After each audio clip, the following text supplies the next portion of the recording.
Land కావలను smart city విశాఖలో ఇప్పుడు ఈ మాట రీసౌండ్ చేస్తోంది. వైజాగ్ ని ఐటీ హబ్ ని చేయడమే లక్ష్యంగా కనీసం 10,000 ఎకరాల భూసేకరణకి రంగం సిద్ధమవుతోంది. మరోవైపు విశాఖ పాలిటిక్స్ లో dialogue war దద్దరిల్లిపోతోంది.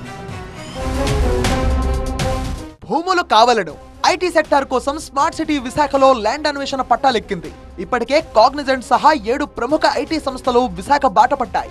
Knowledge economy, technology hub గా విశాఖను తీర్చిదిద్దడమే లక్ష్యంగా ప్రణాళికలు సిద్ధం చేసింది ఏపీ సర్కార్. అందులో భాగంగా ఐటీ సెక్టార్ అభివృద్ధి కోసం కనీసం 10,000 ఎకరాలు సేకరించాలి అనేది ప్రతిపాదన. డేటా సెంటర్ల ఏర్పాటుకు 3,500 ఎకరాలు అవసరమని ఓ అంచనాగా ఉంది. అలాగే ఎలక్ట్రానిక్ పరిశ్రమల ఏర్పాటుకు 1000 ఎకరాలు సేకరించాలని నిర్ణయించారు. 10,000 కోట్ల నిధులతో మౌలిక సదుపాయాలు కల్పించాలని ప్రభుత్వం భావిస్తోంది.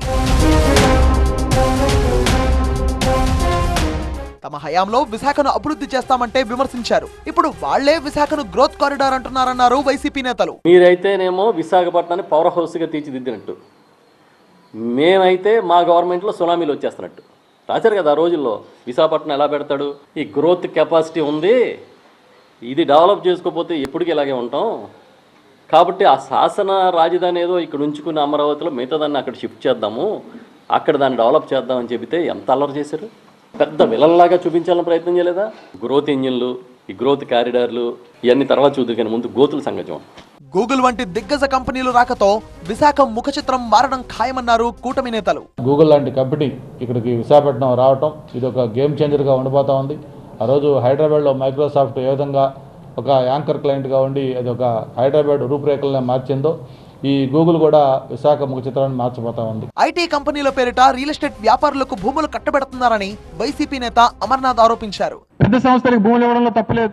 వాళ్ళని ఆకర్షించి వాళ్ళని తీసుకుని వచ్చి వాళ్ళని ఇక్కడ ఎస్టాబ్లిష్ చేయమని చెప్పి అడగడంలో తప్పలేదు, దాన్ని ఆహ్వానిస్తాం. కానీ రియల్ ఎస్టేట్ సంస్థలకి ఎందుకు మీరు భూముల కేటాయింపులు రూపాయికి ₹10 ఎందుకు చేస్తా ఉన్నారు?